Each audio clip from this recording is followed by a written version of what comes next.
Luar biasa, bravo Pak Prabowo. Ini mah gila. Dua presiden Indonesia ketipu koruptor. Aset negara terancam ludes di Prancis. Gila sih, nggak nyangka banget.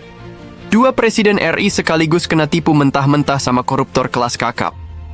Gara-gara kasus ini, dua kedutaan besar RI bisa-bisa kena eksekusi dan diambil alih. Ini bukan hoax atau cerita drama, tapi beneran ada pihak yang mengajukan permohonan ke pengadilan Prancis buat nyita aset pemerintah Indonesia yang ada di Paris. Yang mengajukan permohonan kepada pengadilan Prancis untuk menyita aset pemerintah Indonesia yang ada di Paris. Dan pengadilan Prancis pasti tidak bisa dilobi. Sangat bahaya kalau sampai nanti putusan tersebut dieksekusi, asetnya Kemenhan bisa dilelang, dan justru kita takutkan jangan sampai KBRI juga ikut disita. Itulah yang saya tahu. Waktu itu Bapak Prabowo meminta Wakil Menteri Kemenhan untuk berkonsultasi dengan Hotman. Dan yang bikin makin serem, pengadilan Prancis tuh terkenal nggak bisa dilobi-lobi. Kalau sampai permohonan ini dikabulin dan dieksekusi, aset Kementerian Pertahanan, Kemenhan, bisa dilelang bro. Lebih parahnya lagi, KBRI di sana juga bisa ikutan kena sikat. Nah, ini yang bikin deg-degan.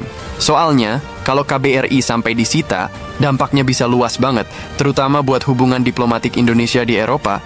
Kronologi panjang, sejak zaman Presiden ke-6 Susilo Bambang Yudhoyono, sampai Presiden ke-7 Jokowi. Jadi cerita ini nggak instan guys, runtutannya panjang banget, bahkan katanya udah mulai dari tahun 2012 pas zaman Presiden ke-6.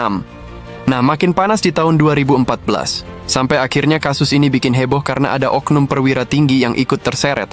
Saking peliknya, dibentuklah yang namanya Pengadilan Koneksitas buat menangani kasus ini karena melibatkan sipil dan militer. Waktu itu, Jampidmil, Jaksa Agung Muda Pidana Militer, langsung gercep dapat instruksi dari Jaksa Agung buat ngebentuk tim penyidik koneksitas. Mereka kerja bareng sama Jampitsus, Jaksa Agung Muda Pidana Khusus, buat ngejar dalang di balik kasus ini. Drama satelit, Lockheed Martin kirim surat, Garuda 1 bermasalah. Pada tahun 2015, perusahaan raksasa asal Amerika, Lockheed Martin, ngirimin surat terkait satelit Garuda 1. Nah, di surat itu disebutkan kalau Garuda 1 mengalami thruster anomaly alias gangguan di pendorong satelitnya. Lockheed Martin pun ngasih saran supaya satelit itu didekomisioning alias dinonaktifkan. Masalahnya, ada seseorang yang sekarang udah diadili, yang ngeyakinin oknum petinggi Kemenhan buat nyari solusi biar slot orbit 123 yang diisi Garuda 1 nggak sampai kosong. Soalnya, kalau kosong, sesuai aturan ITU, International Telecommunication Union, slot itu bisa diambil alih negara lain. Singkat cerita, si pejabat tadi mutusin buat nyewa satelit pengganti sementara alias satelit floater dari beberapa vendor. Malapetaka besar, penyewaan satelit ilegal, anggaran nggak ada di DIPA. Nah, inilah biang keroknya. Pas penyewaan satelit itu ditelusuri di persidangan, ternyata nggak ada anggaran di DIPA, daftar isian pelaksanaan anggaran. Artinya, keputusan penyewaan ini dilakukan tanpa persetujuan resmi dari presiden saat itu, Presiden ke-7. Gimana bisa? Logikanya kalau negara mau keluar duit buat proyek gede kayak gini, harus ada anggaran yang jelas di DIPA. Kalau nggak ada, ya otomatis ilegal bro. Karena ketahuan nggak ada anggaran, akhirnya pemerintah waktu itu nggak berani bayar tagihan ke vendor-vendor satelit. Nah, gara-gara ini, vendor-vendor itu langsung ambil langkah hukum dan ngegugat Indonesia. Vendor pertama yang ngegugat adalah Avanti, perusahaan satelit asal Inggris. Gugatan berlanjut, aset Kemenhan dan KBRI nyaris disita. Avanti ini nggak main-main. Mereka gugat Indonesia ke arbitrase London dan menang! Hasilnya, mereka langsung ngejar aset Kemenhan dan KBRI di London buat disita.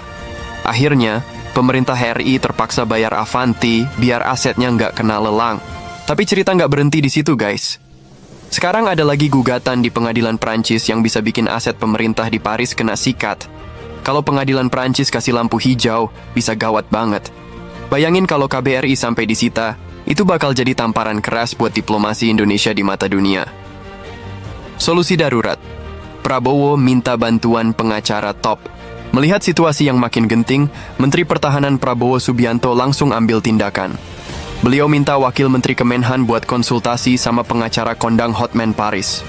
Kenapa harus Hotman? Ya jelas, karena kasus ini butuh ahli hukum yang jago banget buat nyelamatin aset negara. Soalnya kalau sampai kalah di pengadilan Prancis, Indonesia bisa kehilangan aset strategis yang nilainya nggak sedikit. Kasus ini jadi contoh nyata betapa bahayanya korupsi di level tinggi. Bahkan, 2 presiden RI aja bisa kena jebakan dan ditipu mentah-mentah. Pelajaran yang bisa kita ambil. 1. Pengawasan anggaran harus ketat.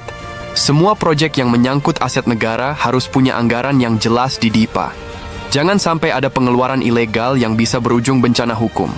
2. Korupsi harus diberantas, sampai akar-akarnya.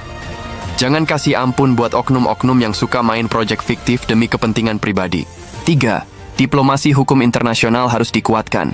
Indonesia harus punya strategi hukum yang kuat di luar negeri biar nggak gampang kena tipu dan digugat kayak gini lagi. Sekarang tinggal nunggu keputusan pengadilan Prancis. Semoga nggak ada lagi aset negara yang lepas ke tangan asing. Buat pemerintah, jangan lengah lagi. Jangan sampai kejadian ini terulang di masa depan. Setelah Avanti selesai, sekarang giliran Navajo yang bikin heboh. Hari ini, Navajo Internasional lagi rame dibahas, karena mereka nekat ngajukan permohonan ke pengadilan Prancis buat nyita aset pemerintah Indonesia di Paris. Nggak main-main, mereka incar rumah-rumah tinggal yang dipakai para pejabat diplomatik kita di sana. Kenapa bisa sampai begini? Ini semua berawal dari sengketa antara Kementerian Pertahanan Republik Indonesia dengan Navajo Internasional. Awalnya, masalah ini berkutat di Badan Administrasi Singapura, di mana Indonesia dinyatakan kalah dalam kasus pengadaan bagian satelit Kemhan tahun 2016. Karena kalah, kita diwajibkan bayar ganti rugi ke Navajo. Tapi entah kenapa, proses penyelesaiannya berlarut-larut sampai akhirnya Navajo bawa perkara ini ke pengadilan Prancis, berharap bisa menyita aset pemerintah kita di sana sebagai bentuk eksekusi putusan Singapura. Gila, kan? Ini kasus yang serius banget. Kayak deja vu Avanti, tapi kali ini pemainnya beda. Bedanya lagi, pemerintah sekarang nggak mau tinggal diam. Presiden Prabowo dan jajaran udah siap gaspol, nggak mau nyerah begitu aja. Apalagi Kejaksaan Agung langsung tancap gas buat bongkar kasus ini dari akar-akarnya. Karena kalau sampai kedutaan kita di Paris kena sita, ini bakal bikin citra Indonesia anjlok parah. Bayangin aja, Paris itu jantung dunia. Kalau KBRI sampai kena, bisa ngeganggu kepercayaan internasional terhadap Indonesia. Nggak cuman itu, vendor-vendor lain yang terlibat dalam kasus satelit orbit 1, 2, dan 3 juga bisa ikutan minta ganti rugi kalau masalah ini dibiarkan. Ini tuh kayak efek domino. Dan menurut Menko Yusril, ada unsur wan prestasi yang bikin posisi RI makin runyam. Udah jatuh, ketimpa tangga pula. Makanya, pemerintah nggak tinggal diem. Mereka siap tempur. Bahkan, Indonesia udah nyiapin langkah-langkah buat melawan keputusan pengadilan Prancis ini. Salah satunya adalah menegaskan bahwa eksekusi ini melanggar konvensi Wina yang mengatur perlindungan aset diplomatik. Nggak bisa asal sita seenaknya, bro. Meski pengadilan Prancis sudah mengabulkan permohonan Navajo, pemerintah RI bakal terus berusaha buat menghambat eksekusi ini. Bahkan, pada 28 Maret 2025 ini, ada pertemuan OECD di Paris, di mana Indonesia bakal angkat masalah ini langsung ke Menteri Kehakiman Prancis. Tujuannya jelas, supaya pemerintah Prancis nggak asal main eksekusi dan bisa lebih objektif dalam melihat kasus ini. BTW, bukan cuma Indonesia yang dianggap wan prestasi loh. Hasil audit dari BPKP nunjukin kalau Navajo juga nggak menjalankan kewajibannya dengan benar. Menurut perhitungan BPKP, nilai pekerjaan yang udah dilakukan Navajo cuma sekitar 1,9 miliar. Jauh banget dari yang seharusnya dibayarkan oleh Kemhan. Jadi bisa dibilang Navajo juga punya andil dalam kekacauan ini. Dan yang makin bikin kesel, pihak Navajo udah dipanggil berulang kali oleh Kejaksaan Agung buat diperiksa, tapi mereka selalu mangkir. Udah gitu, mereka juga nggak mau ditetapkan sebagai tersangka. Makanya, sekarang pemerintah mulai mempertimbangkan buat bawa kasus ini ke level internasional, termasuk minta bantuan Interpol buat nangkep orang-orang di balik Navajo dan bawa mereka ke Indonesia buat diadili. Kasus ini panas banget dan rawan dipolitisasi. Jangan lupa, Presiden Prabowo dulu pernah jadi Menhan, jadi pasti ada aja yang coba ngegoreng isu ini. Tapi buat yang paham runtutan sejarahnya, kasus ini udah mulai sejak Januari 2014, jauh sebelum Prabowo jadi presiden. Artinya, ini bukan soal pemerintahan sekarang doang, tapi lebih ke warisan masalah lama yang sekarang harus diselesaikan. Yang pasti, Presiden Prabowo nggak bakal mundur hadapi masalah ini. Dia siap buat bongkar semua penyebabnya, termasuk menyelidiki lagi alokasi APBN dan mempelajari ulang DIPA buat cari tahu ada kejanggalan atau enggak. Semua Menko dan Menteri juga udah dikasih perintah buat telusuri kasus ini sampai ke akar-akarnya. Jadi, kita doakan aja semoga Presiden Prabowo diberi kekuatan buat menyelesaikan masalah ini dan Kejaksaan Agung bisa mengusut tuntas kasus ini tanpa kendala.